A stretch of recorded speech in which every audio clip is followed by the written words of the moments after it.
Media, we bring the work closer to your doorstep. Koiki Media, Koiki Media, Koiki Media, we bring the work closer to your doorstep. Àwọn sọ́lára àgbà yìí dá, àwa ló láṣà àti èdè. Ìgbéde lárugẹ nílẹ̀ Oòduà o, àwa gangan ni bàbá. Koiki Media, Koiki Media, Koiki Media, we bring the world closer to your doorstep. They never sabi wetin we carry for her. But they move closer before them to sabi. I said they never know wetin we carry for body. But they move closer before them to sabi. Ọ̀kìn lọ lọ́jà ẹyẹ, ìníhùn ló ló lájú. Ẹyẹ tó torí gbogbo bí àná wọn pẹ̀jẹ̀ lẹ́nu. Ká ṣiṣẹ́ fún ilẹ̀ bàbá wa. Ká ṣiṣẹ́ fún ìlú bàbá wa. Ká jùmọ̀ sowọ́pọ̀ ká lè gbódúdú àga. Odùduwà kò bá lè gbé wá. Ọmọ Odùduwà ṣègìrì. Ẹ dìde fún ẹ̀kọ́ adúláwọ̀. Ká lè jọ jùmọ̀ gbé. Gbélẹ̀ ilé rí. Àwa lè gba oko ilẹ̀ wa. Ká ṣiṣẹ́ ká lè jọ gbàdé. Ká lè gbàdé adé adúláwọ̀. Àwa ni mọ̀lẹ́ tí yóò tàn káàkiri. Ọmọ Odùduwà ni wá. Koiki Media. Orílẹ̀-èdè.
Gbogbo ẹ̀yin àgbà àti gbogbo aláàtò tó wà ní ìdí títí àṣà àti iṣẹ́ ọmọkùnrin òjìlọ ìlànà ní pàápàá jùlọ gbogbo àwọn tí wọ́n ń ṣe iṣẹ́ takuntakun ní àárín àti ní abẹ́rẹ́ ní orílẹ̀-èdè Odùduwà ìyẹn Odùduwà Republic lòdù.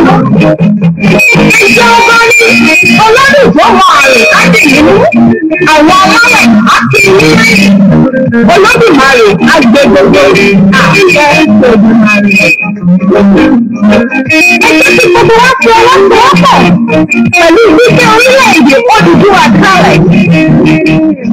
Orílẹ̀-èdè Odùduwà ní ìrètí a ní gẹ́gẹ́ bí ìran Yorùbá láti jẹ́ ibi tí ọkàn wa ń fẹ́. Ní agbáwo ìyà tó ti ń jẹ àwa ìran Yorùbá bọ̀ látẹ̀yìn.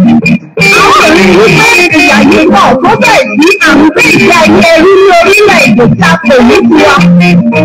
Kò sí àǹfààní tí ó pè láti fẹ́ ibi ìṣẹ́ ní orílẹ̀-èdè tí a pè ní tiwa yìí. Ikú ìyà, ikú àìsí, ìpakúpa ni wọ́n pa àwọn ọmọ Yorùbá tí ó bá ń lo òtítọ́ inú ṣe iṣẹ́ rẹ̀. Ìjọ wa dára kí ọmọ ẹlẹ́yọ tí ó máa gbé. Ṣé ó dára bí ọmọ aláṣọ tí ó máa wà sísà? Ǹjẹ́ ó sunwọ̀n bí ọmọ onílé tí ó máa gbé èyí ojú? Ẹ jẹ́ kí á rò ó kí a má bàa fi ohun tí a fẹ́ jẹ gba ohun tí a fẹ́ jẹ tán. Kí a má ta ara wa dànù kí iṣẹ́ àwọn bàbá ńlá wa tó ti lọ ó má bàa pariwo. Kí ìran wa tí ó bọ̀ lẹ́yìn yóò lè máa sọ nípa tiwa wípé àìṣe ìgbà rẹ̀. Ẹ jẹ́ kí a fi ara wa sí òṣìṣẹ́ ọ̀wọ̀ kí a dira wa mú nítorí pé àìkọ́wọ́rì ejò ní ìjọ ọmọ ejò níyà bí ọ̀ká bá ṣáájú tí fèdè tẹ̀lé tí paramọ́lẹ̀ àti òkò láwọ́rù tẹ̀lé wọn lẹ́yìn èyí tí ẹ̀dá kan tó lè fi ìdílé ọmọ ejò pápá láàrin wọn. Ìṣèjọ́ Yorùbá ló dára jù nínú ìwà àti ìṣe Yorùbá ní àkókò bẹ́ẹ̀ ni wọ́n bọ̀wọ̀ fún àgbà. Ìṣẹ̀dá tí ó ní ààfin ní ìṣẹ̀dá tí elétò àti Yorùbá ṣe. Bí ọkùnrin bá yí ní òwúrọ̀ ní ilẹ̀ kó ojú ìwé adọ̀bálẹ̀ gbàràdà àti àwọn òbí òbí. Bẹ́ẹ̀ ni bí ọmọ obìnrin bá jí àti orókùn méjèèjì sílẹ̀ àti àwọn òbí rẹ̀. Àṣà tó wù ní àṣà wa, ẹ jẹ́ ká gbé àṣà wa bá rúbẹ́. Ẹ jọ̀wọ́ gbogbo èyí tẹ́ wà ní ìdílé ètò yìí tí òdìdó àìsàkùn ó lè dúró. Mò ń bẹ̀ yín ní orúkọ Ọlọ́run tó máa rè. Mò ń bẹ̀ yín ní orúkọ àwọn bàbá ńlá wa tí wọ́n ti ṣiṣẹ́ takuntakun ṣáájú wa. Ẹ jẹ́ kí a fi ìlú kan ṣe. Ẹ má jẹ́ kí a gba ìbọ̀dọ̀ sí ara wa. Ẹ má jẹ́ kí a fi àyè sílẹ̀ fún ara ní láàrin wa. Mo wá fẹ́ sọ ọ́ báyìí wípé bí a bá wá ń ṣe iṣẹ́ nínú ìgbìmọ̀ yìí yóò fẹ́ gba àbọ̀dọ̀ sí ọmọ Yorùbá tàbí tí ó ń ṣe ojú àwọn ọ̀tá nínú ìgbìmọ̀ nígbà òṣèlú àìsàn sílẹ̀. Irú ẹni báyìí ó ní ìdásàn bó ó máa fẹ́ àṣẹ.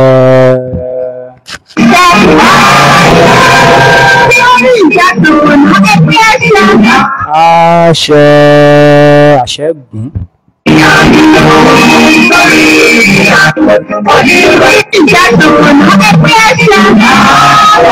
Tí ó rí sábà kọ́lá ní ìjọsẹ̀.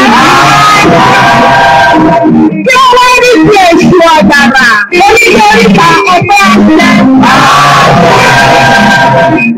Ẹ jẹ́ ká fi ní ìwọlé. Ẹ jẹ́ ká jìjà yìí tọkàntọkàn. Kí àwọn alálẹ̀ kó lè fi gbogbo ọwọ́ sí i. Kí wọ́n lè fi gbogbo ọkùnrin wọn sí i. Kí wọ́n lè bá wa rin ìrìn àjò náà láṣẹ Elédùmarè.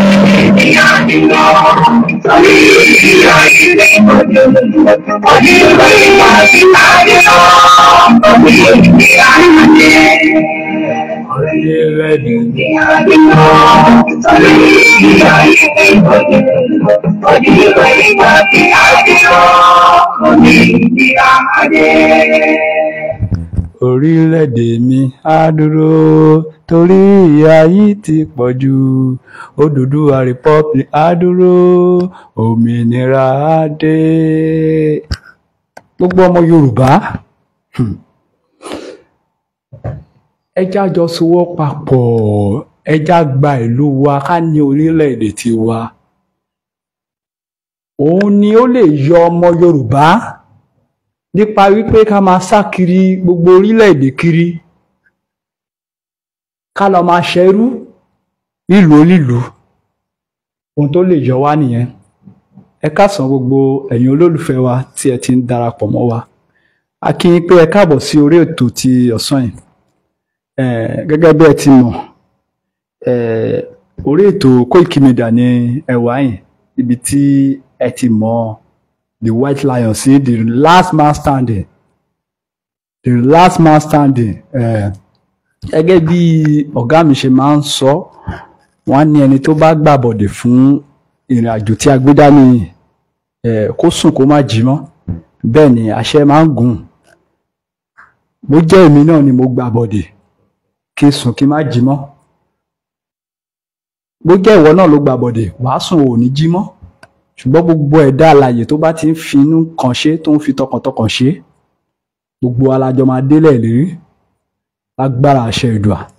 Gbogbo ẹ̀yin tí ẹ bá ti ń fi inú kan, gbogbo wa pátá, gbogbo ẹ̀dá ènìyàn tó bá ti fi inú kan tó fi bá Yorùbá nation rìn tí ò dalẹ̀, lágbára àṣẹ Èdùà, lágbára àṣẹ àwọn tó nílẹ̀, lágbára àṣẹ àwọn tó nílẹ̀,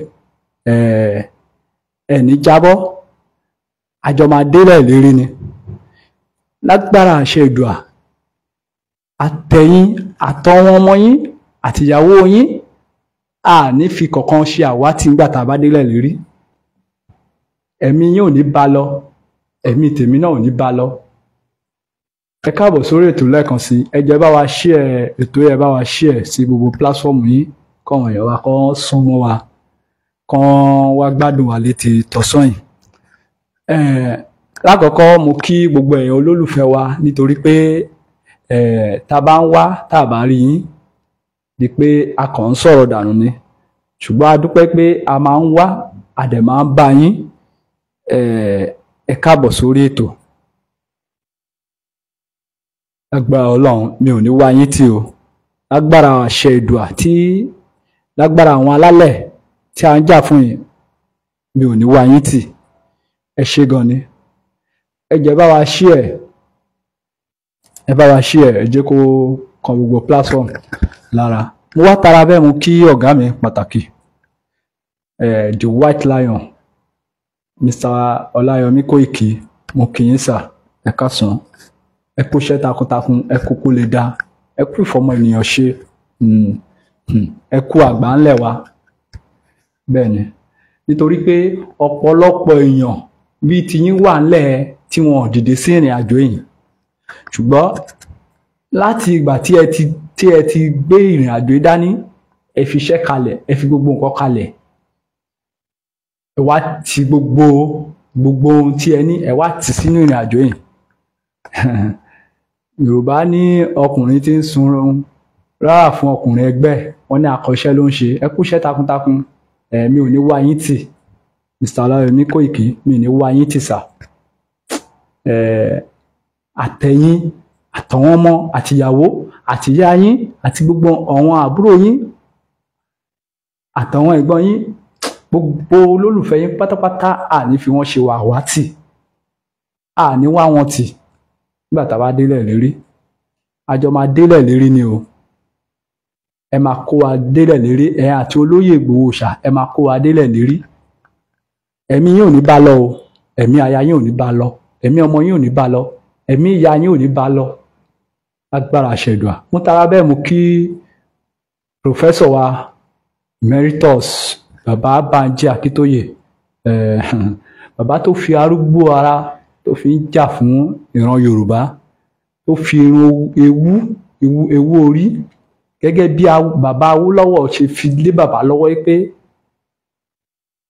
gbìyànjú kó kó ilẹ̀ lérí, kó kó Yorùbá délẹ̀ lérí. Bàbá ò dẹ̀ wẹ̀yìn, bàbá ò yí ohùn padà, gẹ́gẹ́ bí àdéhùn àwọn àti bàbá Awólọ́wọ̀. Bàbá àníwá yín tí o, bí ọ̀tá ti lẹ̀wù kan máa gbógun tó, ẹ̀yin lẹ máa kó wa délẹ̀ lérí, nǹkan ò ní ṣe yín o. Bàbá mo gbàládùra, àwa ọmọ yín tẹ̀ ń kó lọ sínú ilẹ̀ lérí, àjọ máa débẹ̀ nínú ayọ̀ àti àlàáfíà ni, mi ní wá yín tì. Mo wá tara bẹ́ẹ̀ mo kí olórí ogun bámbàm Ìgbòho Òòṣà, owó bàbá dámì, mo kí yín sà, ẹ káàsán, ẹ kú kó lè dá, ẹ kú ìgbáradì. Bàbá dáadáa, bàbá dáadáa, èmi á máa sọ pé má jà sọ́lá, má jà sọ́lá, nítorí pé mẹ̀sáyà tiwa ni, ànábì tiwa ni, Jésù Kristi tiwa ni. Bẹ́ẹ̀ ni, mo dẹ̀ mọ̀ pé ẹ máa kó wa dé ibi tá à ń lọ yìí inú ayọ̀, inú ìdùnnú, nítorí pé inú ìbànújẹ́ ọkàn ni ọmọ Yorùbá ti wà láti 1914 tí wọ́n ti so orílẹ̀-èdè papọ̀. Ṣùgbọ́n dídìde tẹ dìde tẹni ẹ fẹ́ kó Yorùbá kò ló oko ẹrú, àníwá yín tí o, gbogbo àdúrà tí a bá ti ń ṣe báyìí a máa mọ yín ni lágbára àṣẹ Èdùà, lágbára àwọn tó nílẹ̀. Ẹ máa kó adélẹ̀ lérí. Mo kí yín sà. Olóyè Ìgbòho ṣà, èmi á máa sọ wípé ẹni tó yẹ ká ní special day fún ni nígbà tá a bá délẹ̀ lérí, nítorí pé èèyàn kan ni Ọlọ́run ọba máa ń rán sí orílẹ̀-èdè, èèyàn kan ni Ọlọ́run ọba máa ń rán sí àwọn èèyàn ẹ̀. Ọlọ́run wá lé àkókò yẹn, Ọlọ́run wá gbé Ìgbòho ṣà dìde, ó rán sí wa. Bẹ́ẹ̀ náà ló ṣe rán èmi àtiwọ́ o, kò sẹ́ni tí ò ránṣẹ́, gbogbo ala ní iṣẹ́ tá a fẹ́ ṣe. Ṣùgbọ́n ṣé èmi àti ìwọ ǹjẹ́ àti ẹ̀ mọ̀ wípé Ọlọ́run gan rán wa ṣẹ́?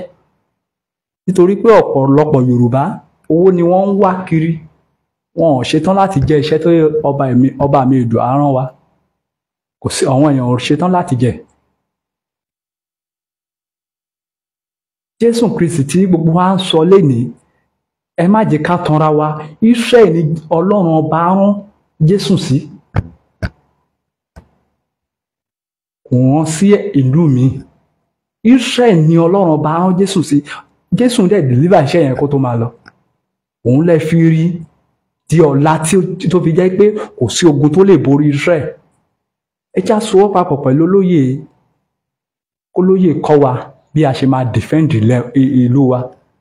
Tí ogun nígbà tá a bá délẹ̀ lérí tí ogun kankan ò ní lè kọ́ńkà wa. Tó yẹ pé a máa mọ bá ṣe máa secure border wa.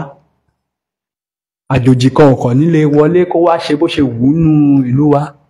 Ẹ̀yin àgbààgbà ilẹ̀ Yorùbá, kí lẹ̀ ń wò ó? Ẹ dìde, ẹ dìde. Ìgbìmọ̀ ọ̀tẹ̀ èyí tí àwọn àgbààgbà kan tí wọ́n gbìmọ̀ mọ́ Tàfá Adéoyè lọ́jọ́ kìíní àná, ẹ má gbìyànjú ẹ̀ lórí Sunday Igboho, torí pé akọni ẹ̀dá ni. Ẹni tó bá gbìmọ̀ ẹ̀ á sùn kò ní jí mọ́. Tàfá Adéoyè akọni náà ni bàbá náà lọ́jọ́ náà lọ́hùn, nígbà ọ̀rọ̀ ogun Àgbẹ̀kọ̀yà, nígbà tí bàbá Adébáyọ̀ tí ó dìde tó gbé owó ribiti tó gbé lérí àwọn àgbẹ̀. Bàbá yẹn ló kọ̀yà fún gbogbo ọmọ Yorùbá ńgbà náà. Ṣùgbọ́n a rí àwọn àgbààgbà kan, the same bàbá Adébáyọ̀ yìí,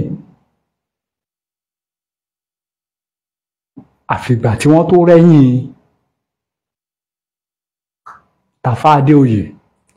Ṣùgbọ́n nígbà tán wá rẹ́yìn Tàfá Adéoyè tán, ẹ jọ̀ọ́, ṣé bàbá Adébáyọ̀ náà ò kú mọ́ ni?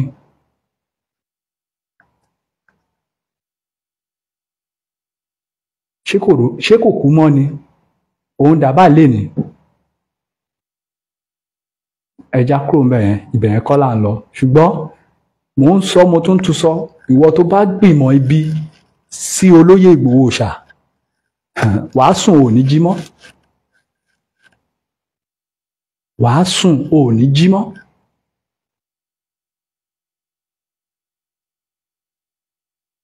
Àwa ń tiwa, àwa ò ní fún ọ̀dàlẹ̀ ń second chance o.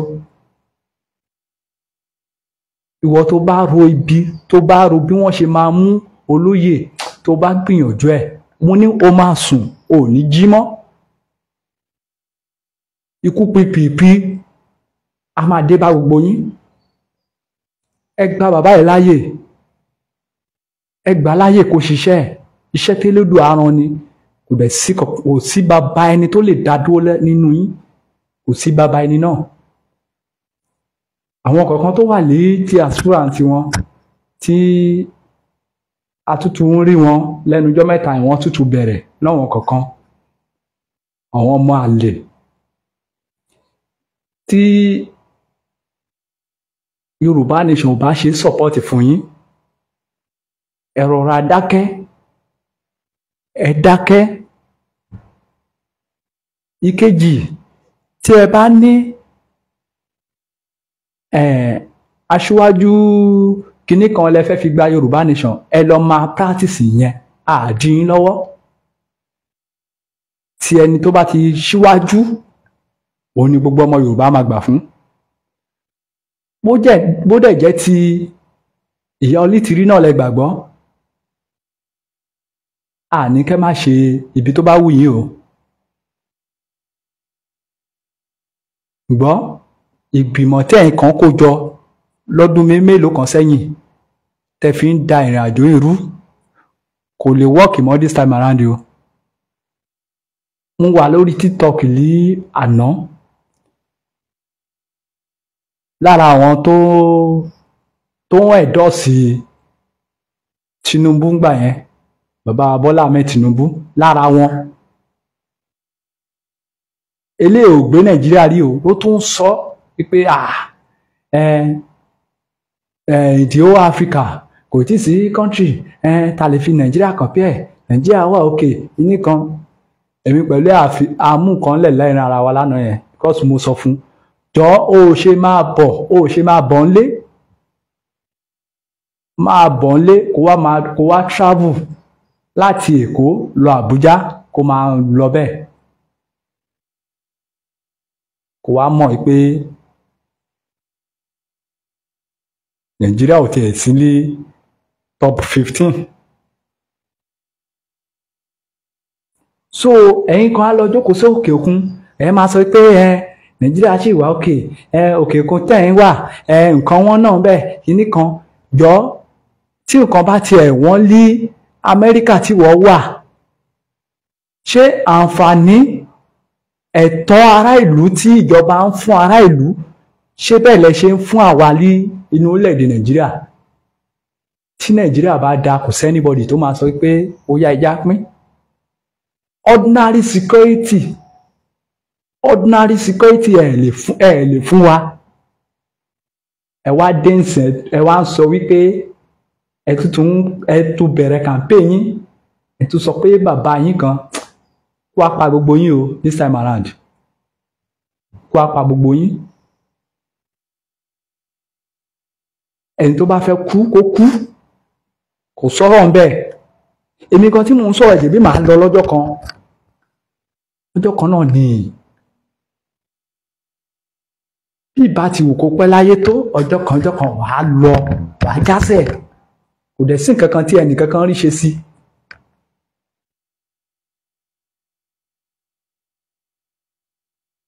Kò sí nǹkan kan tí ẹnìkankan rí ṣe sí. Mi ì mọ̀. So 2027 yín tí gbogbo yín tún ń pariwo kiri yẹn, ẹ shut up. A fẹ́ gbọ́ this time around pé bàbá wa ni ẹja fún second chance. Ẹ ṣọ́ ara yín o. Àní kẹ́ má ṣe nǹkan tó bá wù yín o, but ẹ wo campaign ṣe o. Kẹ́ má bàa ṣe lè ta pa yín, because ẹlòmíì lára yín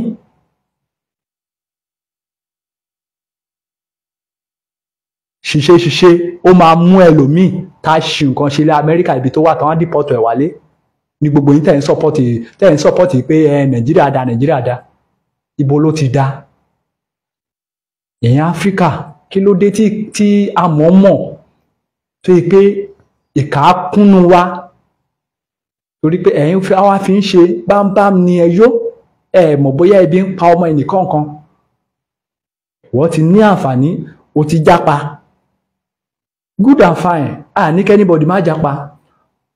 Bọ̀ èwo ni ọ̀rọ̀ yín wá dàbí ẹni tó wà nínú ìmọ́lẹ̀. tó wà nínú òkùnkùn tó ń ta fà sí mọ́lẹ̀ bẹ́ẹ̀ lọ̀rọ̀ yín ṣe rí. Ẹ ti jápa, Ọlọ́run ti bá ẹ̀yin ṣe good and fine, ní kẹ́ má jápa. Pọ̀ èwo ni kẹ́ wá máa sọ nǹkan tí ò ṣẹlẹ̀ ńlé, kẹ́ wá máa sọ pé ó ń ṣẹlẹ̀. Ẹ ṣọ́ ara yín o, ẹ ṣọ́ ara yín. Lẹ́ẹ̀kan sí, a kó ojú lọ́nà summit wa, meeting wa tí ó ń bọ̀ lé ọ̀la. Ẹ má gbàgbé láti darapọ̀ mọ́ program náà tí ó bá ṣe ń bẹ̀rẹ̀. Ẹ má gbàgbé. Iṣẹ́ tí bàbá wa rán wa náà àti ìgbàgbé a sì máa jẹ. Wọ́n ní kẹ́ má jẹ́ ká gbàgbé kí gbogbo ọmọ odù tó bí ìwà, wọ́n ní kó lọ máa darapọ̀ mọ́ ẹgbẹ́ àpapọ̀ ọmọ Yorùbá. Ẹgbẹ́ kíni o? Ẹgbẹ́ àpapọ̀ ọmọ Yorùbá. Sorry, ẹ má bínú sí mi, Ìfẹ́lódùn, ẹgbẹ́ àpapọ̀ Ìfẹ́lódùn ọmọ Yorùbá, wọ́n ní ká lọ máa darapọ̀ mọ́ ẹgbẹ́ náà. Gẹ́gẹ́ bí bàbá ṣe sọ, wọ́n ní bàbá Awólọ́wọ̀ ló ti ń dá ẹgbẹ́ kalẹ̀ bọ̀ láti àtẹ̀yìnwá. Ó dẹ̀ ní ohun tí wọ́n fẹ́ lo ẹgbẹ́ yẹn fún. Táwa ò mọ̀, àwa ò lè máa sọ nǹkan tá a mọ̀ fún yín nípa ẹ̀, ṣùgbọ́n tẹ́ bá ti darapọ̀ mọ́, ẹ máa mọ ohun tí ẹgbẹ́ náà wà fún. Ẹ máa rí àwọn àṣírí tó yẹ kẹ́ rí. Gbogbo ẹgbẹ́ tó kù ni bàbá sọ pé àwọn recognize o, ṣùgbọ́n láti lè rí direct information, ẹ já darapọ̀ mọ́ ẹgbẹ́ náà. Ilẹ̀ Oòduà á gbé gbogbo wa o, ọ̀dàlẹ̀ nìkan ni ò ní gbé o. Ẹ máa bá wa tẹ̀síwájú ní ọ̀sán yìí tèmi. Ẹ má gbàgbé láti bá wa gbọ́wọ́lé share button, ọwọ́ tí ẹ fi ń tẹ share náà, ẹ ní fi gbọ́mọ sí o. Mi ò ní wá yín tì.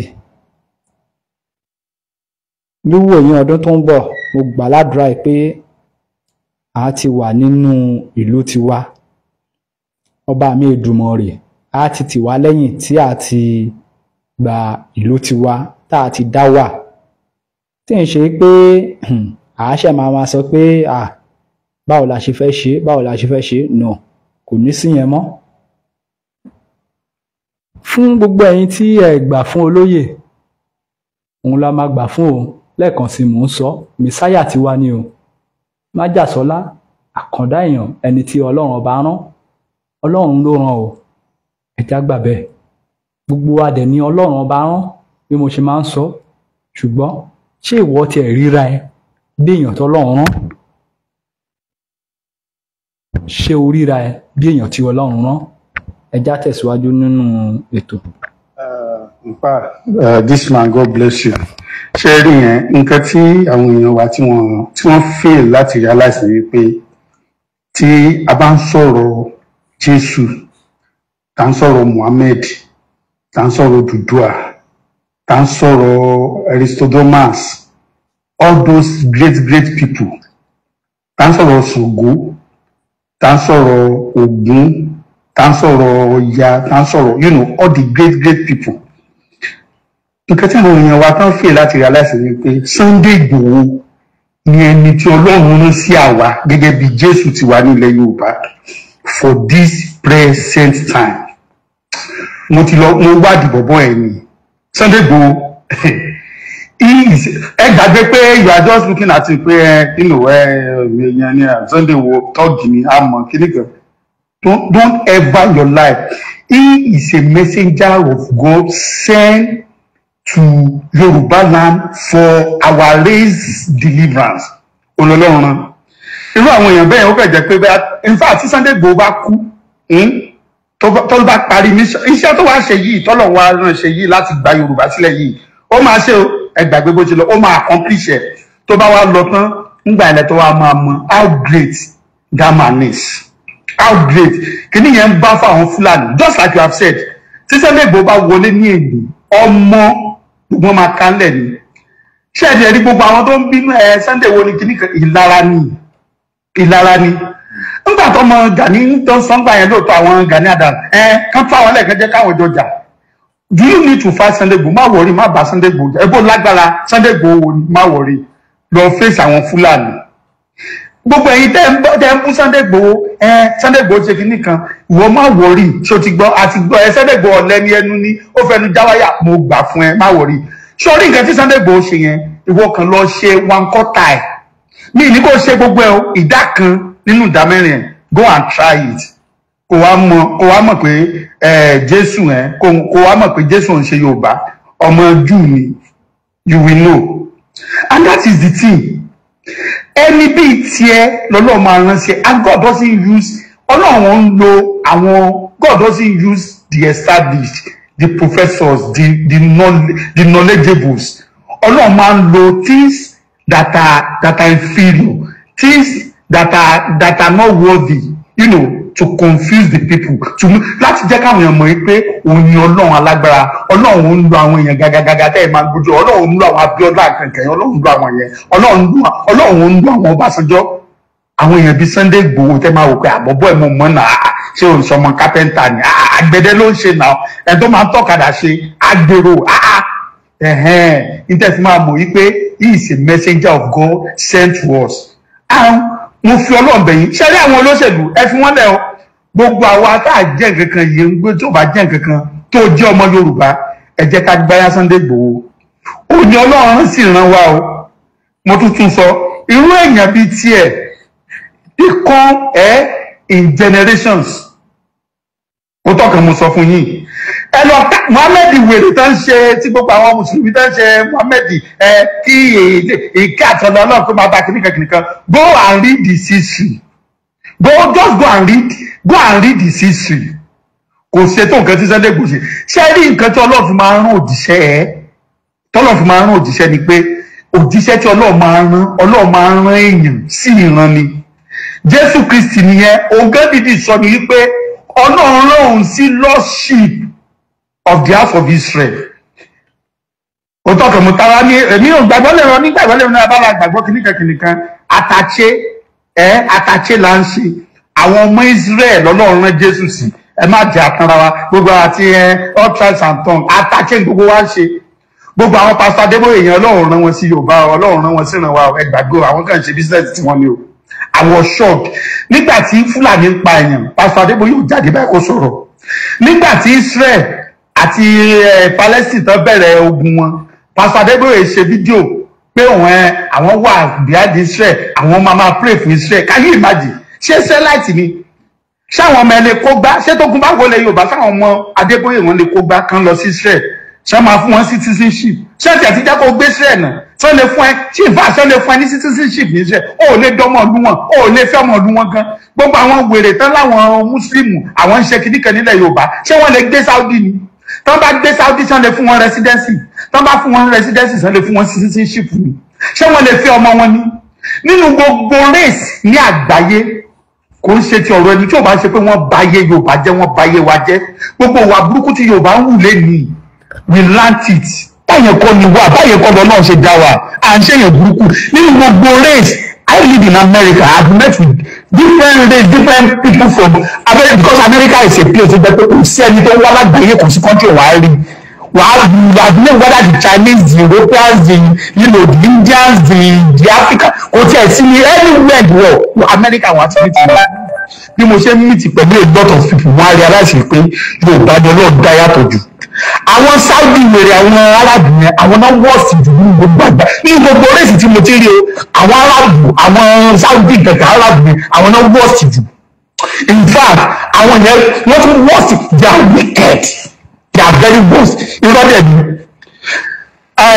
Most of, in fact, mo ti ẹ̀ ti make up má dì mí sí pé mi ti ẹ̀ ní gbé káàmì lọ fún ẹni these Arab people láti ẹ̀ ti bá mi service ẹ̀ mọ̀ almost like 4 times they lie. Àwọn ọmọ ṣe how you Africa, hey, I like Africa, you see, oh God, I like Africa. No, I just wanna help you, just fix it, just $200. Irọ́ ni wọn, olórí bukú ayàtọ̀ ni wọn, they are very wicked. Tẹ́ bá mọ bẹ́ẹ̀ ṣe máa. iṣẹ́ aláwa black gan they see us like animals like monkeys wọ́n ṣe rí wa àwọn olórí burúkú gbèrè kan wọ́n á kóra wọn jọ adi kìnìkan kìnìkan ọlọ́run ṣe kìnìkan tí sáà bí Ìlọrí jìnnà sí iná ó súnmọ́ àlùjọ náà àwọn gbèrè Ìlọrí súnmọ́ àlùjọ náà èyí sì wà nínú ẹni wà nílẹ̀ Yorùbá nílò ni ẹ̀ẹ́dẹ̀ gbẹ́kújẹ́ ẹ̀gbọ́n èkújẹ́ kẹ́ kọrí sálùjọ náà kẹ́ẹ̀dẹ̀dẹ̀ wù eléyìí kò nídìí kẹ́ máa gbé nílọrin tó súnmọ́ àlùjọ náà ẹ̀gbọ́n èkújẹ́ kẹ́ kọrí sálùjọ náà jọ ẹ̀yin gbèrè dédé olórí gbogbo gbogbo aníkà gba ilẹ̀ wa see let me tell you forward this message wide and near you must get am ṣẹ́ni tí a bá gbalẹ̀ wa oh my God oh my God you don't understand ṣẹ́ni gbogbo ẹgbẹ́ ń gbé Nàìjíríà yẹn you don't understand what it means to be a citizen of a nation olórí burúkú àwọn gbèrè àwọn àgbà òsì àgbọ̀fò náà ní kú síbi asọ́tọ̀ tí bí sátọ̀ ń wọ̀n tó jẹ́ pé máa ráde dojú alẹ́ ni à ń sọ ń gbà yẹn wọ́n ní Tinubu ni ọmọ wa ni sọmọ yín ti wá débẹ̀ sí yìí ṣé ó ti ṣe ní tìǹsì Tinubu tó jẹ́ pọ̀ gangan ló ń tà wá ọmọ Tinubu náà ń ṣe mítìn pẹ̀lú bí àbẹ̀ ń pẹ̀lú wa àwọn bàbá wa ní bàbá kankan o èmi tuntun sọ́lé ní sẹ́ èmi mọ Tinubu ni wọ́n fi ṣe kékeré ṣẹ́rí Tinubu tí àwọn Fúlàní bá pèlè ní pòkè condition táwọn fi máa support ẹ̀ fún 2027 ni pé gbogbo àwọn tó ń support ẹ̀ kó lọ dé orí gbogbo wọn wá gbogbo ọba ilẹ̀ Yorùbá kó lọ dé orí gbogbo wọn Tinubu á bèrè pé ìgbà wo náà nídìí ẹ̀ and how soon do they need it for you to know gbogbo nǹkan tó ń ṣe yẹn just tell me kí ni development kan tí Tinubu ti mú wálẹ̀ Yorùbá láti ìgbà tó ti di president tẹ ló yàtọ̀ sí Ọbásanjọ́ olórí burúkú ìṣe ń wáṣà gbogbo jọ olórí burúkú gbogbo wọn kí ló fi ṣe gbogbo àwọn tí yóò fi ń joyè gbogbo àwọn ó fi ẹnìkan jẹ lórí immigration ó fẹ́ ni gbogbo àwọn tó fi ń jẹ post tó fi sí post is for his own personal selfish gain it is not for the development of Yorùbá land tí Haúsá bá jẹ president àbójẹ minister wọ́n máa lọ tún ìgbìmọ̀ ìṣèlú kí nìkan tó ti ṣe olórí burúkú ẹ̀ olóhùn la títì láti Èkó olóhùn là lọ sí Calabar òun là lọ sí Kano ṣé ìkẹta nídìí nìyẹn ọ̀nà Ìbàdàn sí Ògbómọ̀ṣọ́ kò ṣeé rìn ọ̀nà Abẹ́òkúta sí kìíní kò ṣeé rìn kò ṣeé gbogbo àwọn yẹn ó ń ṣe ọ̀nà látẹ̀kù ìlórí fọ́nẹ́sì ẹ tún lọ wádìí ẹ tó wá tún gbé kọ́ńtrátì yẹn fún ọmọ ẹ̀ àti Ṣàgùrì ló tún gbé kọ́ńtrátì $15 billion àti $23 billion ọmọ ẹ̀ ló tún gbé kọ́ńtrátì ẹ̀ fún ẹ̀yin lẹ́wọ̀ pé Tinubu ń ṣe gan àlọ́pọ̀ ìgbó pọ̀ jù lóyún ṣé wọ́n ṣépè fún yín ni pé kẹ́yìn wá àṣẹrú láyé tí yín ṣé gbogbo alágbọ́dọ̀ máa káwọn sókè bàbá o ọmọ olódó rẹ bàbá nìyẹn bàbá nìyẹn aṣíwájú ni ṣé wọ́n ṣépè fún yín ṣé orí yín burú ni ṣé wọ́n ní kẹ́yìn máa ṣe rere láyé ni wọ́n ní kẹ́yìn máa jẹ gómìnà wọ́n ní kẹ́yìn máa ṣe kìíní ni mọ̀ pé ká bá ní ilẹ̀ wa tí ó ń kálukú bá ní ìlú ẹ̀ ọmọ ilé ìfẹ́ lè mí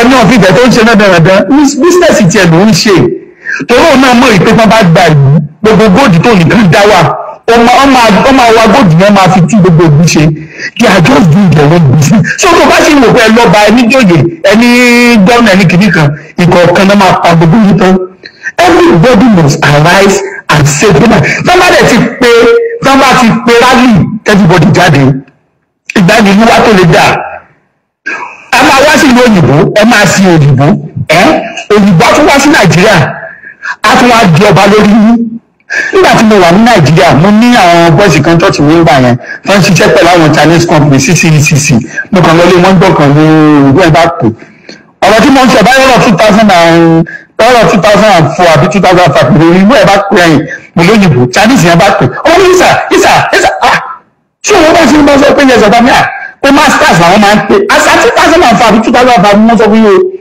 CCECC ìgbà yẹn wọ́n ní bẹ́ẹ̀ Fáṣọlá àbí Tinubu náà tó gbé ó ṣe ìgbé kọ́ńtàtì Badagry kìíní kan ìgbìmọ̀tí ọ̀sẹ̀ ọ̀sẹ̀ fún nígbà yẹn ní ọdún 2006 ọ̀sùn ó bá ní masters wọ́n máa ń pe àwọn Chinese ní Nàìjíríà máa ń mú bí olóòrùn àwọn Chinese tó jẹ́ pé mọ̀sọ̀jẹ̀ tó wà Nàìjíríà yẹn àwọn ẹlẹ́wọ̀n wọn ló ń kó wá kí wọ́n máa ṣiṣẹ́ Nàìjíríà masters ni máa ń pè wọ́n tẹ́ bá rí bó ṣe máa ń rẹ̀ sẹ́ẹ̀tì Chinese ẹ bá rí Chinese tó ṣe máa treat wọn nílẹ̀ tí wọn àti Indian tó ṣe máa ń treat àwọn tó ń ṣiṣẹ́ ní factory ní Nàìjíríà yẹn ṣé nígbà tí mo dá Amẹ́ríkà mo tó mọ̀ pé Chinese ló Germany tì nígbà mo ti ọkọ̀ wà ní school mo kọ́ wọ̀n pé Chinese ṣe rí nígbà tí oh my God tí mo wá dá Amẹ́ríkà ṣe rí Chinese ẹ mọ̀ pé àwọn ó dàgbà wọn dá wa mọ̀ black akátá yàtọ̀ sí kìíní wọn ti Chinese ò ti fẹ́ wà lára tẹ́ bá lọ sí store àwọn Chinese kẹ́kọ̀ọ́ máa lọ mo tí mo ti ṣe rí o kẹ̀kẹ́ mọ́mọ́ kẹ̀kẹ́ kọlù kẹ̀kẹ́ gbá kẹ̀kẹ́ kọlù olóòtú máa sọ fún mi pé I'm sorry wọ́n máa ṣe kẹ́rẹ́kẹ́rẹ́ wọ́n máa tójú bẹ̀lẹ̀ ní wọ́n dídé wò lójú máa lamẹ́ríkà bíbí o bọ̀ wọ́n á wá sí nàìjíríà wọn àdọ́gba ní lọ́wọ́ arabu àwa àdọ́gba ní lọ́wọ́ india àwa àdọ́gba ní lọ́wọ́ wọ́n á ọ̀pẹ́sì mi níbí wọ́n á tún ọ̀pẹ́sì mi níta kí wọ́n á ní ibi pẹ́ jẹ́ ọmọ orílẹ̀-èdè kí ni mo tún bẹ̀rẹ̀ ní what is the essence of you being a citizen of the country níta. And that's how you are being disrespected all over the world because they know pé kò síbi tó fẹ́ sákàdà wa tó máa náwó dìpọ́tì èèyàn ní nàìjíríà ní Canada ọmọ Yorùbá wa tó fẹ́ dìpọ́tì wọn ó máa ní òun gbà máa kú ní ilé ìtọ́jú máa dìpọ́tì wọn because kó máa níwèé Canada kó máa ṣiṣẹ́ warehouse kó máa gbá títì ó pé ó ṣoríire ó fi lọ́kàn balẹ̀ ju kó wá gbé nàìjíríà kó wá gbé ilẹ̀ Yorùbá rẹ̀ lọ. How long can we go to continue like this? Àwọn bàbá yín wọ́n sin ẹrú olóṣèlú ẹ̀yin náà tún ti sin ẹrú olóṣèlú ṣé àwọn ọmọ kẹ́ ẹ bí ọtún ti ń sọ olóṣèlú ṣé kò ọmọ yín tún sìn wọn ni gbogbo àwọn olóṣèlú yẹn kẹ́ ẹ rí kò sí ọmọ wọn àtìyàwó wọn tí ò sí bí wọ́n ti ra léra ọgbọ̀n fún wọn bí tí wàhálà bá ṣẹlẹ̀ gbà lọ́la bá gbogbo wọn less available flight ni kí jẹ́ tẹ̀ olóṣèlú APC ni PDP ni àbúrò burúkú ló pọ̀ jù ní. tí wọ́n bá ti pe rally let everybody come out we need to get back our land tí a bá gbalẹ̀ wa kò sí kẹtẹ́ nìkankan máa ṣe o òótọ́ kan mo sọ fún yín. And this make me to remember one rich man a máa ń pè ní Jẹ̀yìndé Fernandez very rich man ó lọ island kan sí nìkan ó ní owó bí wèrè ó ti kú bá ó ti lọ sí ẹ̀rí pa nílẹ̀ Yorùbá nígbà tó kú tán ìgbà míì wọn á fòkú ní ìwọ̀n ṣẹlẹ̀ lọ sí síbì kan ní orí ọmọ ẹ̀ lórí kìíní ẹgbẹ́ gbogbo àwọn olówó Ìbàdàn ìjẹ̀kíní adé ọjọ́ àríṣekọ́lá kìíní kan ẹ̀dọ̀ òwò tán bá ti kú báyìí the cases ends. Abiola bó ṣe lówó tó mo ti rántí mo rántí gbàtà Abiola wá sọ́yìn that was around 92 or 91 tí mo dé lọ́wọ́ mo gbọ́ mo wà lọ́wọ́ nígbà Abiola this man oh my God it was ní ìgbà Abiola lè kú kí gbogbo bẹ́ẹ̀ da owó instantly kò ń ṣe pé báyà àwọn ọmọ ẹ̀ lówó yẹn díẹ̀ o ló wá ṣe kí wọ́n tẹ́ fi máa mú yẹn Bíbélì náà ti sọ ó ní olódodo máa ń fi ọrọ̀ sílẹ̀ fún ọmọ ẹ̀ Abiola ọlá ẹ̀ ó kú lórí ẹ̀ nítorí pé olórí burúkú ni he is not a righteous man he is a wicked man but ẹ̀yin ọmọ we never knew that time they were using us to make transactions. Mo wà nílùú òyìnbó yìí mo ti ṣiṣẹ́ ní kọ́ńtì kan nílùú òyìnbó yìí wọ́n dá kọ́ńtì yẹn lẹ̀ ní 1891 wọ́n sì máa ń kọ́ sí established 1891 ẹ̀tí wọ́n mọ̀ gẹ́gẹ́ ṣẹlẹ̀ nígbà tí mo ń ṣiṣẹ́ bẹ̀ yẹn ọmọ bíi generation àbí 7 generation ẹ̀tọ́ ní kọ́ńtì yẹn ó wà ní school àti wọn mú wá kọ́ńtì yẹn ó wá ṣe bíi industrial training bẹ́ẹ̀ èmi gbọmọ fi some things wọn wá ṣe bí dẹ wọn sọ pé tó bá parí ìgbọ̀ngbọ̀n náà ti máa ṣiṣẹ́ bó ṣe máa ń ṣe ìyẹn tẹ bá dá ká ní ilẹ̀ Yorùbá ni ká ní òun ìlú òyìnbó ni tí màmá ẹ tó bá jẹ́ pámálà ló ń tà tó bá gbé ọmọ tó mẹ bá lọ sí school náà á lọ train á lọ gbajà tó bá ṣe ń tọ́jú bá ṣe ń ṣe àmàlà tí yẹn bá kú ọmọ yẹn á kọ̀ tí mo àgbà talking of multi-billion dollars company that's how they run life nǹkan tí ìgbìmọ̀ máa ń kọ̀ tí nínú yẹn. We can never continue like this. Sunday lọ́lọ́ ọ̀hún sí wa Sunday gbò ìgbé ẹ̀bá àbínú ẹ̀ wàhálà àti ilé ayé ti nínú yẹn. Ẹ̀bá àṣẹ òun ni Ọlọ́run fún mi orí ọ̀fẹ́ yẹn. And it is high time ṣẹ́rí ẹgbàá nípa àwọn ọba àwọn ẹni tí wọ́n di àwọn ṣẹ́rí kò sí ẹni tó ní ẹrú olóko ẹrú tó máa ń fẹ́ kẹ́rú ẹ̀ lọ. Ẹgbàá nípa àwọn ọba ẹgbàá nípa àwọn gómìnà ẹgbàá nípa tiwọn. The Almighty for you ẹgbàá nípa Tinubu ẹgbàá nípa tiwọn. Èmi sọ fún yín sẹ́ẹ̀. Tí Sultan of Sokoto bá pe Tinubu lé mi pé the only way for you to get 2027 support is that jẹ́ ká pa ọ ní jẹ́ ká pa gbogbo àwọn afẹ́nifẹ́re jẹ́ ká pa ọgbọ̀n ó máa dúró ní pé ẹ̀ máa ń ṣẹlẹ̀ ìgbà wo lẹ́fẹ́ ṣe next week ní Abuja street ẹ̀ tètè yanjú wọn máa wọlé ìdí máa sọ fún yẹn nìyẹn that's the kind of person he is. Tí Tinubu bá rọ́nà láti pa bàbá Akíntóyè ni oh my God àti rán bàbá yẹn lóhùn ti pẹ́. Ọlọ́run ló wà nípa tiwa we must not miss this opportunity we can never continue like this adara fún wa ọ̀ṣẹ́. àsìkò fún àdúrà. fẹ́nikẹ́ni èèyàn kéèyàn tó bá dúró gẹ́gẹ́ bí alátakò fúnra Yorùbá tí wọ́n ń gbòkè gbọdọ̀ pé kí nínú gbígbá Yorùbá nation ó yẹ gbóhùn ẹnu mi ṣàṣẹ ìwọ ilẹ̀ ọ̀bàràká máa ká gbogbo wọn dà sọ́run ọ̀bàràká ìbá sọkùnrin ni ló ṣàtakò ìran Yorùbá ọ̀bàràká máa ká wọn dà sọ́run ọ̀bàràká ìbá sọmọdé ìbá ṣàgbàlagbà ọba ní tàbí jòyè ló ṣàtakò pípa Yorùbá nation ọ̀bàràká bóyá máa ká wọn dà sọ́run ìbá sọlóṣèlú ìbá ṣe ìran míì tàbí ẹni tó súnmọ́ ìran Yorùbá bíi kásán ọ̀run ló ń fojú sọ̀rẹ́ tó ń dẹ́yìn sọ̀tá tó ń wípé kí ìran Yorùbá ó dé ní ẹ̀yìn ọ̀bàràká bóyá máa ká wọn dà sọ́run torí wípé kí ilé yẹn là ń bẹ́tú bẹ́ẹ̀ ni ilé yẹn là ń gbàkùnrin kókòkòkò là ń gbọ́mọ oníkòkó gbogbo ọ̀tá Yorùbá nation fírí ìbò fírí ẹnikẹ́ni tó bá ń fira ẹ̀ sọ́fà láti dènà òmìnira ilẹ̀ Yorùbá ilẹ̀ máa wọ́ wọn lọ́dọ̀ fírí ìbò fírí bọ́sọ̀lọ́sẹ̀lú ló ṣàtakò òmìnira ilẹ̀ Yorùbá ilẹ̀ máa wọ́ wọn lọ́dọ̀ fírí ìbò fírí ìbáṣọkùnrin ìbáṣọbìnrin ìbáṣọba ìbáṣìjòyè ló ṣàtakò pípọ̀ òmìnira ilẹ̀ Yorùbá ilẹ̀ máa wọ́ wọn lọ́dọ̀ fírí ìbò fírí àníkọ́ba má ṣèlú ẹ̀ àníkọ́lọ́ṣèlú má ṣòṣèlú ṣùgbọ́n ọba kọ́ba tàbí jòyè kíjòyè tàbí olóṣèlú kọ́lọ́ṣèlú tó bá sọ wípé òun fẹ́ máa gbégi nílẹ̀ ìran Yorùbá wípé òun fẹ́ máa dabarú pípọ̀ òmìnira ilẹ̀ Yorùbá ilẹ̀ máa wọ́ wọn lọ́dọ̀ fírí ìbò fírí yóò ṣẹ lérí àwọn ọ̀tá ó di ilé òjì ọmọ Odùduwà èpè kọ́rọ́kọ́rọ́kọ́rọ́ ó dorí ọ̀tá òmìnira ilẹ̀ Yorùbá ṣé bẹ́ẹ̀ tí mo gbé pàkẹ́ṣẹ́ ní ṣe láwùjọ òkú ìjímèrè làwọn baba ńlá wa sọ wípé ó ń ṣe láwùjọ ọ̀bọ̀ dédéré tàbí dá òmìnira ilẹ̀ Yorùbá dédéré kọ́kọ́rọ́ Yorùbá lọ́wọ́ agbọ́dún bẹ́ẹ̀ yẹ má ké ọ̀yà dá mi lóhùn sẹ́rẹ̀ àti dá mi lóhùn agbọ́dún. bẹ́ẹ̀ la ṣe rí fún gbogbo ọ̀tá òmìnira ilẹ̀ Yorùbá nítorí pé ògo adúláwọ̀ ni wá kí ló dé tó wá jẹ́ pé àwọn gangan lọ̀tá ara wa kí ló dé tó jẹ́ pé àwọn gangan là ń lépa bí a ṣe fẹ́ mú àwọn tó ń jà fún òmìnira kí ló dé.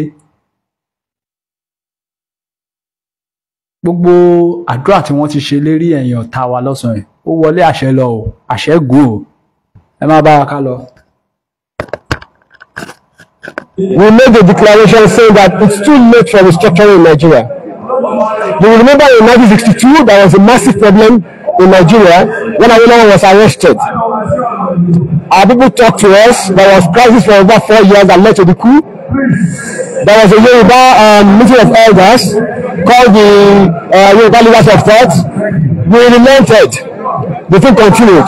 Yoruba has continued to lose ground since that time.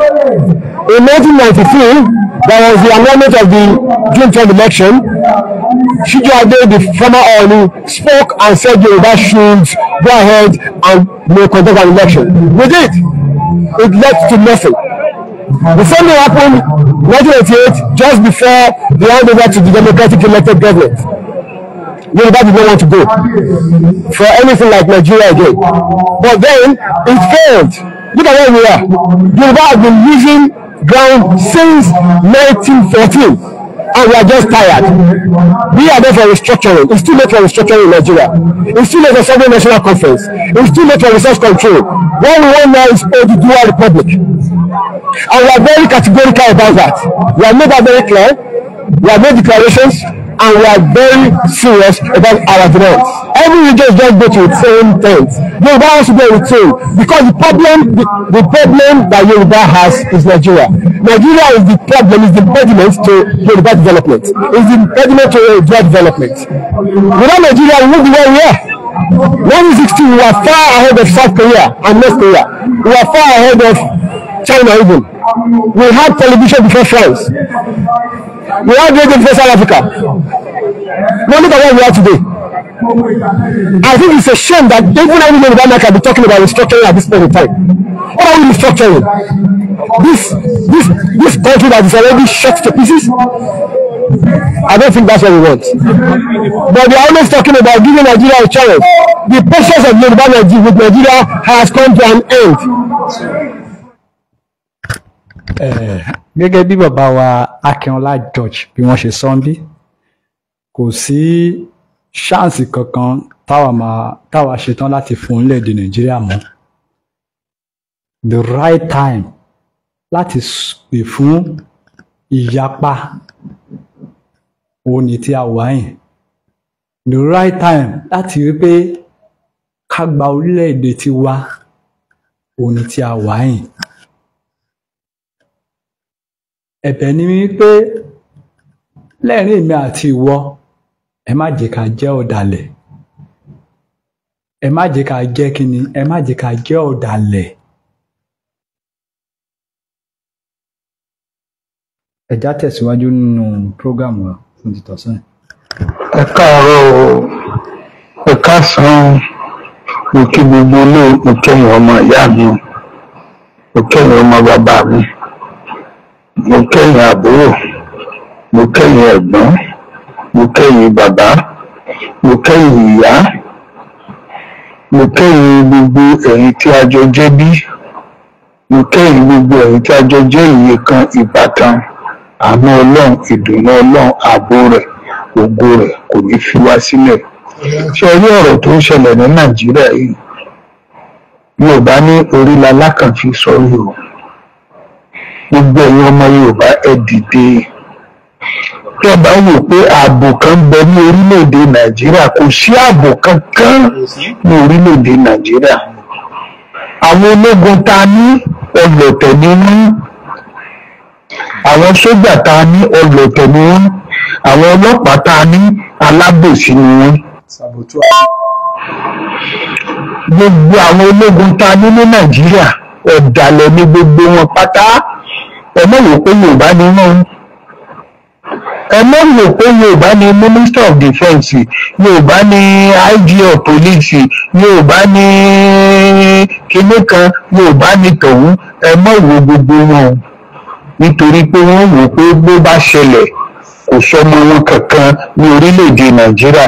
Ẹlòmíì ò fẹ́ràn ẹbí rẹ̀ o, lẹ́yìn ọmọ rẹ̀, lẹ́yìn ìyàwó rẹ̀, lẹ́yìn ìyá rẹ̀ àbí bàbá rẹ̀, kò sí tó kàn pẹ̀lú àbúrò tàbí àǹtí tàbí ẹ̀gbọ́n kan.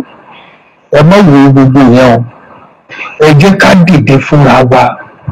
N tó ń ṣẹlẹ̀ ní Plateau, n tó ń ṣẹlẹ̀ ní Benue, n tó ń ṣẹlẹ̀ nígbà, ó ti kọ́ wa, ó ti tó fún wa àwọn ọmọ orílẹ̀-èdè Yorùbá láti fi gbọ́n. Tá a bá wá gbọ́n, àjẹpá fẹ́ kú sínú ìyà nìyẹn. Òótọ́ ọ̀rọ̀ ni mò ń sọ fún un. Tí a bá wò pé Tinubu ó ṣe kinní kan, kò sí nǹkan kan tí Tinubu fẹ́ ṣe, kò sí nothing tí Tinubu fẹ́ ṣe. Ìran kan náà ni gbogbo wọn, ọmọ àlè lórúkọ méjì ju ọmọ àlè lọ. Kò sí bẹ́ẹ̀ ṣe lè ṣe ẹlẹ́dẹ̀ tí ò ní wọnú àròfọ̀, kò sì sí bẹ́ẹ̀ ṣe lè sin ajá tó, bẹ́ẹ̀ ṣe lè tọ́jú ajá tó tí ò ní jẹ̀gbẹ́. Ẹ̀yin ọmọ ìyá mi, ẹ já dìde o, ẹ já dìde o, ó ń bọ̀, Yorùbá ní àwọn làádẹ́lẹ̀ o. Kì í eléyìí sọ̀rọ̀ àwọn ọmọ o, eléyìí ọ̀rọ̀ gbogbo ojú wa ni ká rọjú lẹ̀ rọ̀gàdàn. Ẹni tó bá lóògùn kó gbé dìde, ẹni tó bá láfọ̀ṣẹ, ẹni tó bá ní mọ̀dárí kan, ẹni tó bá ní gbogbo ẹ̀ múra ogun ti dé. Ẹ bá lóògùn òde irọ́ ni. Tá a bá ń sọ pé ọmọ wa ló lè ṣe, ọmọ wo lọmọ òfò, ọmọ wo lọmọ àdánwò, ọmọ wo lọmọ àdẹ́tẹ̀, ọmọ wo lọmọ àpadà sí ibú, ọmọ àpadà sí ìgbà. Ọmọ tí ò mọ tí bàbá ń jẹ, ọmọ tí ò mọ tí ìyá ń jẹ, ọmọ tí ò mọ ẹ̀ńtẹ́gbọ̀n ń jẹ, ọmọ tí ò mọ ẹ̀ńtàbúrò ń jẹ, tí ò ń pè lọ́mọ yín. Ọmọ wa ló lè ṣe, olódó idẹ, olódó orin, olódó òṣì, olódó àdánwò, olódó àdẹ́tán, olódó àpadà sí ibi, olódó àpadà sí ìgbà. Ẹ jẹ́ ká gbéra wa dìde, ẹ jẹ́ ká dìde, ẹ jẹ́ ká dìde. Ẹ wo bí wọ́n ṣe ń kó àwọn ará Niger, ẹ wo bí wọ́n ṣe ń kó àwọn Benue. Ṣé wọ́n ń ṣe ọmọ èèyàn ni? À ń sọ pé wọ́n Nàìjíríà, sáwọn yẹn ṣe wọ́n Nàìjíríà. Wọ́n ti tà wá fún Fúlàní, wọ́n ti gbowó. Wọ́n ti tà wá fún Fúlàní, wọ́n ti gbowó. Ṣé ẹgbẹ́ táwọn Àrèwá sọ̀rọ̀ bí wọ́n ṣe ń pa àwọn èèyàn yìí? Ṣé ẹgbẹ́ táwọn Haúsá sọ̀rọ̀ bí wọ́n ṣe ń ṣe ẹgbẹ́ táwọn Fúlàní sọ̀rọ̀? Àmọ́ nígbà wọ́n pa àwọn 16 ní ọdún, gbogbo wọn mọ̀ torí bọ orí, wọ́n ń parè wá ni wọ́n mọ̀ ń pariwo. Ṣé àwọn eléyìí tí wọ́n ń paṣẹ rí tí wọ́n sọ̀rọ̀? Ẹ dìde o, òde àgbèwá o, kò ní gbọ̀dàlẹ̀. Orílẹ̀-èdè wa á gbà fúnra wa tó gbò bá ń jẹ́ tọ́lọ́hún. Ẹni tó bá sì ní amọ́débẹ̀, ẹ̀jẹ̀ rẹ̀ la fi ṣètùtù débẹ̀ lọ́lá àwọn tó láyé lọ́lá àwọn tó ṣẹ̀dá ayé àti ọ̀run ọ̀rọ̀ mi ò jù báwọn lọ tèmi ní tí ń tòótọ́ ó dàbọ̀.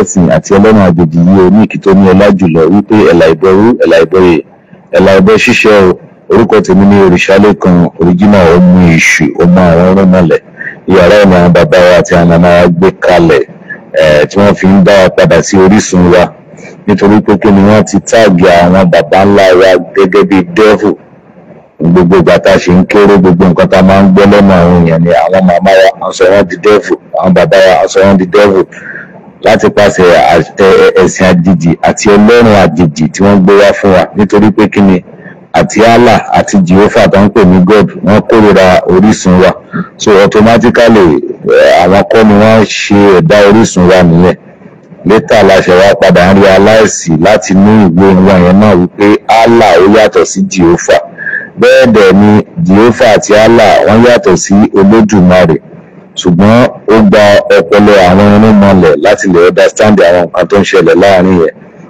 ẹni tí ò bá ti lè ní òye àwọn irúnmọlẹ̀ honestly kìíní yẹn ò lè yé wọn dáadáa so torí ẹ̀ ni àwọn bàbá wa àti àwọn màmá wa ṣe kírètì ìyàrá yẹn láti lè máa dá wa padà sí orísun wa wípé alára ló ń gbára ga wípé tá a bá pe gbá tiwa ní àkúnfọ́ àwọn aráyé máa bá wa pè ní pàǹtí wípé tá a bá sọ pé bàbá wa lẹ́sẹ̀ kan àwọn ọ̀rẹ́ wa máa fi wá sí ẹ̀yẹ pé handicap ni bàbá wa tó dẹ̀ jẹ́ pé eléyìí kò yẹ kó rí bẹ́ẹ̀ honestly speaking so that is why tí wọ́n fi gbé yàrá ìkalẹ̀ láti lè máa kọ́ wa ní títí wa láti lè máa tú à.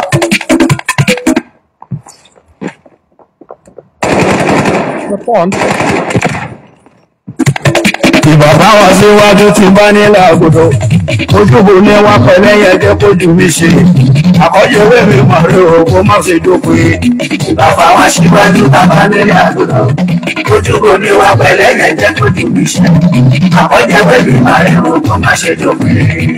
àkọ́bẹ̀sùpá mo kọ́kọ́ lé mo dẹ̀yẹ́ nínú tọ́kọ́ mi ni pé a kì í fojú pani rẹ ó jẹ́ jùbà síwájú àwọn tó ń bọ̀ lẹ́yìn mi ìyẹn nílẹ̀ àgùdọ̀ mi. bàbá wa síwájú ta bá nílẹ̀ àgùdọ̀ ojúbò ní wọn pẹ̀lẹ́ yẹn jẹ́ kó jù mí ṣe àkọ́jọ́wé mi ayé ohun tó bá ṣe jọ. Yorùbá lè rí ọdún fákọ́mì náà fún ní ti bàbá mi kọ́ o bàmí àyílá o Sáídì Òṣùpá o ọmọkùnrin ọlá ọkùnrin àkọ́kọ́.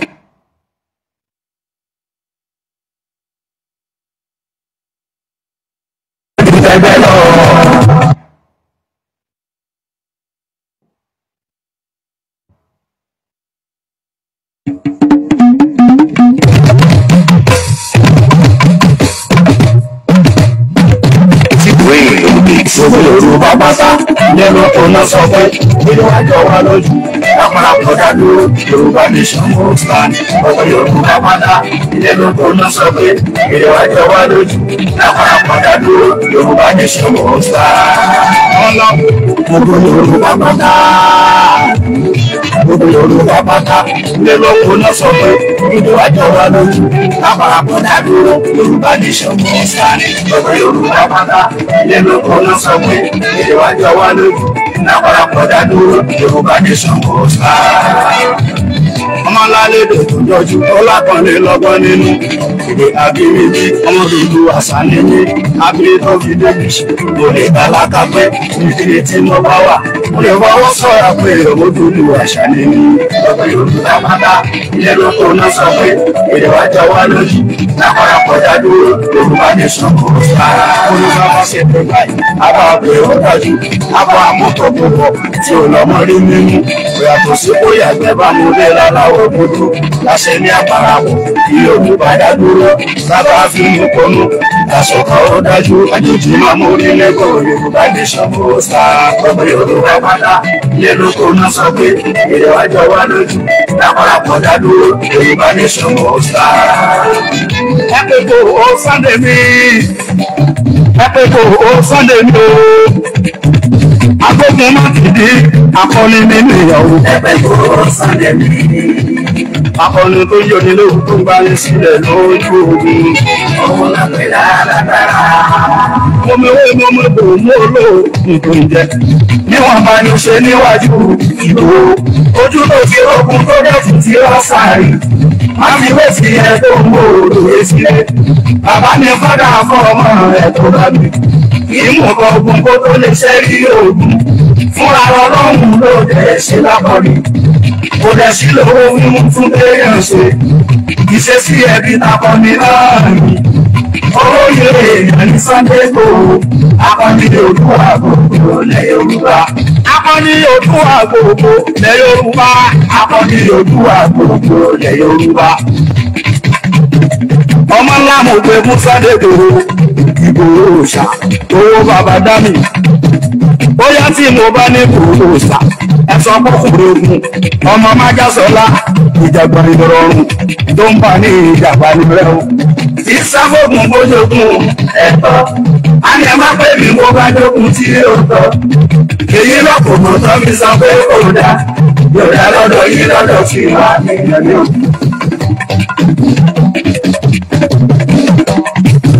ẹlẹ́dẹ̀ Oòduà ló máa wá mú Sunday wá pẹ̀lú ààrẹ Gani Adams ọ̀rọ̀ míyàn tó ní ìyẹn lájúlé ọ̀run mílà ló máa Yorùbá lójú àwọn aládẹ Yorùbá tí wọ́n ti kú tán sí lọ ẹ̀ẹ́dà òkú látànù títí lèlè àkóso àwọn akọni nílẹ̀ yìí fún ọrùn ọmọ Yorùbá kálẹ̀ bọ́ kúrò lóko àwọn ẹrú àwa ara wa la máa gbára sílẹ̀ o lọ́ra sọ sílẹ̀ ẹ̀kẹ́ ọ̀la bí ọ̀la Sunday Igboho máa ṣe bó ṣe ṣe lọ ọmọ Yorùbá pátá mẹ́lẹ̀ yìí yẹ ọkùnrin tó kù lé láyé pé lápọ̀ ni Sunday Igboho máa ṣe bó ṣe ṣe lọ ọmọ Yorùbá pátá mẹ́lẹ̀ yìí yẹ ọkùnrin tó kù lé láyé pé lápọ̀ ni Professor Banji tó jẹ́ Akíntóyè o wọ́n ní má fi kàn máa ṣe bó ṣe ṣe lọ akọni èèyàn ọmọ adé ẹ̀ mọ́ Sunday Igboho máa ṣe bó ṣe ṣe lọ ọmọ Yorùbá pátá mẹ́lẹ̀ yìí rẹ̀ ọkùnrin tó kù lé láyé pé lápọ̀ ni. Bóyá kéré o bóyá kéré o gbogbo ọmọ Yorùbá nítorí tó sọ fún gbogbo lájọba òòrùn fún òǹbẹ èrò bẹjẹ káróló láyé gbọkùnrin pẹ̀lú gbogbo àwọn ọba Yorùbá kẹ wọn sọ bójú wa ti là gbogbo àwọn ọmọ Yorùbá o kẹ wọn sọ bójú wa ti là wọn ní Yorùbá mọ ọsán.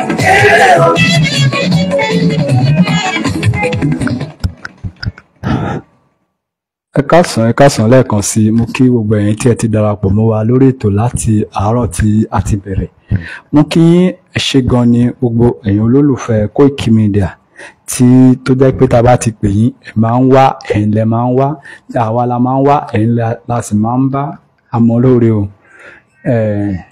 àmọ́ lóore ní gbogbo ìgbàkígbà tí ẹ máa ń darapọ̀ mọ́ wa ẹ ṣe gan ni.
Personally, I'm ready for mo war. sọ fún ìjọ kìnìún àná mo ní kẹ́ dira. I told you the last time that you should fortify yourself. àwọn kan sọ pé báwo ni pastors máa lọ pé Some kò people dira. will say, why will a pastor utter that kind of statement? ẹ lọ dira o. Please go and fortify tó bá yourself. yá màá gbé báìbù mi sílẹ̀. Because when war comes, I will drop my Bible. màá jà fún ìlú bàbá mi. I will go and fight for my father's land. ìgbà wo ni kírísítẹ̀nì dé nàìjíríà. When the Christianity come into Nigeria, 1842 it came in 1842. ló ṣẹ̀ dé That nàìjíríà. was when it came in. ẹni àkọ́kọ́ tó máa kó báìbù jọ. And the first person to compile the Bible, Williams lórúkọ ẹ̀. his name is Williams. wọ́n pa ní on the 6th They killed him on the 6th, 1536. 1536. wọ́n dáná sun. They burnt him. He was ẹgbẹ́ lynched. báìbù tá à ń kà yìí. The person that compiled the Bible for us. ẹ má jà fi ẹ̀sìn bọ inú afẹ́jà fúnlẹ̀ bàbá So wọn. don't let us put religion into our culture or fight for our father's màá land. dira. I will fortify myself aṣíwájú ogun. and I will be a leader. wọ́n tó lè dira fún ènìyàn. And if you can fortify people, fortify a them. máa dira a máa jagun náà. We will fight that war. màá gbé báìbù sílẹ̀. I will drop my Bible nítorí ilẹ̀ bàbá mi. because of my father's land. ṣe bíbélì sọ. Because the Bible says that Hebrew 6:1. Hebrews 6 verse ó ní 1. ká fẹ́ kọ́ Kristi tì If náà. you set aside the teachings of ká ṣe Christ pípé. and let us do what is ẹja complete, àkọ́kọ́ fi ti Kristi tì náà. we will now put it ká lọ aside. jà fúnlẹ̀ bàbá wa. Let's fight for our father's a land. máa sọ pé kí Jésù ràn wá lọ́wọ́. And we tell Jesus to help us. ó ràn wá lọ́wọ́. To help us in the war for our father's land. ohun tá a máa ṣe nìyẹn o. That's what we are going to do. nígbà tó mú Jésù Kristi. When Jesus was caught, ọmọlẹ́yìn ẹ̀kọ́ fa ìdáyọ. a disciple drew out his sword. à ń pè ní Pétérù. His name is Peter. ó bẹ́ etí ẹnìkan sílẹ̀. He cut off the ear of one of the soldiers. ó bẹ́ etí ẹ̀ He sílẹ̀. cut off the ear of one of the Jésù ní soldiers. rárá. Jesus said, no, ti ìdàrẹ́ bọnú àkọ́. keep your sword back in the shirt. Jésù ní tó bá yá o. That when the time comes, ẹni tó ní aṣọ kó lọ tà á. if you have a cloth, go and sell it. ẹ tó ní bàtà kó lọ tà á. When the time comes, if you have sandal, you will sell ẹ̀tọ́ it. sí Luke 22. Go to Luke 22. so ẹ má filẹ̀ bàbá yìí sílẹ̀ o. Please don't leave the things of the father and the land of the Christian sọ father. pé kí n má jà fún bàbá mi. Christianity does not stop me from fighting for my father's right. má wòran ọwọ́ ọmọ Yorùbá. So the Yoruba indigenous don't just hold their hands. balẹ̀ bàbá wa lọ́wọ́ wa. Don't let them take over our father's land from us. Ọlọ́run á fún wa ṣe o. God will help us. alálẹ̀ bàbá wa Our ancestors á fún wa ṣe o. will help us. Jésù mo gbàdúrà. àmì àṣẹ Èdùmàrè ṣé ẹ ti gbọ́ ẹ lọ gbé aṣọ ogun wọ̀ ẹ jẹ́ ká gbé aṣọ ọmọlúwàbí wa ká bọ́ńlẹ̀ ní àsìkò tí a wà yìí ẹ lọ dira ìránṣẹ́ Ọlọ́run ló ń sọ yìí o ṣe tún gbọ́ báyìí ẹ lọ dira kò sí ẹ̀ṣẹ̀ ń bẹ o kò sí ẹ̀ṣẹ̀ ń bẹ o ẹ lọ dira nǹkan ń bọ̀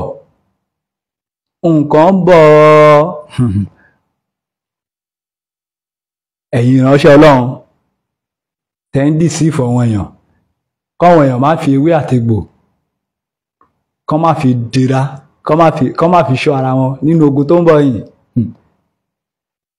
ẹ wà careful o ẹ jẹ́ kàn ẹ sọ fún àwọn ọmọ ìjọ yín kán lọ gbáradì kí wọ́n lọ dira ọ̀rọ̀ ìjà ẹ̀sìn kọ́ lélẹ̀ ṣùgbọ́n ohun tí ó máa yọ wá nínú ewu kó má di pé àádọ́rùn mò ń tọ́ ní ọ̀pọ̀lọpọ̀ ènìyàn máa jẹ́ tó bá yá òun la fi ń sọ eléyìí o kò ń ṣe pé bóyá ọ̀rọ̀ ẹ̀sìn o àwa ò gbé ọ̀rọ̀ ẹ̀sìn dání bí o ètò agbára làwa wà fún ṣùgbọ́n eléyìí tó bá jẹ́ òun tọ̀rọ̀ òun ló fi dà pé a máa ń yí àbàrà lẹ́ẹ̀kọ̀ọ̀kan díẹ̀díẹ̀ èyí tó bá jẹ́ òun tọ̀rọ̀ nínú ẹ̀ àwa máa sọ síta o àwa máa ṣe kí ni a máa sọ síta so gẹ́gẹ́ bí a ṣe sọ lẹ́ẹ̀kan sí ẹja lọ gbáradì fún wàhálà tó ti wọlé dé yìí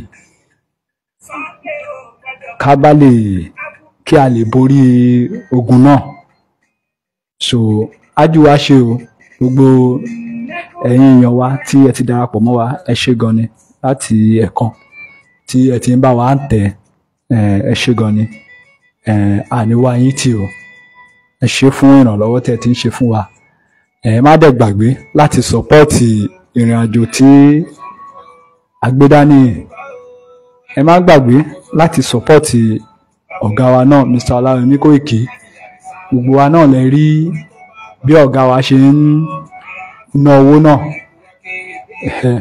kò ń ṣe oúnjẹ ni Mr. Ọláyọmí Kóìkí ò rí jẹ kì í ṣe oúnjẹ ni wọ́n rí jẹ o kì í ṣe ibi ló ń pa wọ́n so ìdí nìyẹn tá a fi ń sọ fún yín ká bẹ̀ yín ká rọ̀ yín ẹ bá wa support ìrìn àjò tí a gbé dání ó nílò owó ó nílò owó so ẹ jọ̀ọ́ a bẹ̀ yín a rọ̀ yín ni ẹ bá wa support gbogbo ẹ̀ka tó bá yẹ kẹ́ support ájú wá ṣe o. Gbogbo ọ̀rọ̀ òdì àmì ìdáríjì ọ̀pọ̀ bàbá ṣùgbọ́n òdì iṣẹ́ ọlọ́run wà ní wọ́n ní ìdáríjì láyé mi ò sáré sí wọn. Ayé ọlọ́fẹ́ ló bẹ̀ṣẹ̀ lọ́yọ̀ ọlọ́run foundation ni wọ́n. Ẹgbẹ́ tún lọ ṣe ìrírí lọ́wọ́. Ayé ọlọ́fẹ́ ló bẹ̀ṣẹ̀ lọ́yọ̀ ọlọ́run láwùjọ. Àwọn yẹn ní ìjìnlẹ̀ ṣé ìdí ẹlẹ́dùn àìlọ́dọ̀. Olúwa fún ọlá ló ṣe. Ìlú ayé ẹ̀dá orí ìjìnlẹ̀ ọ̀fọ̀ mi kọ́ fún ọlọ́run.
Ìmọ́lẹ̀,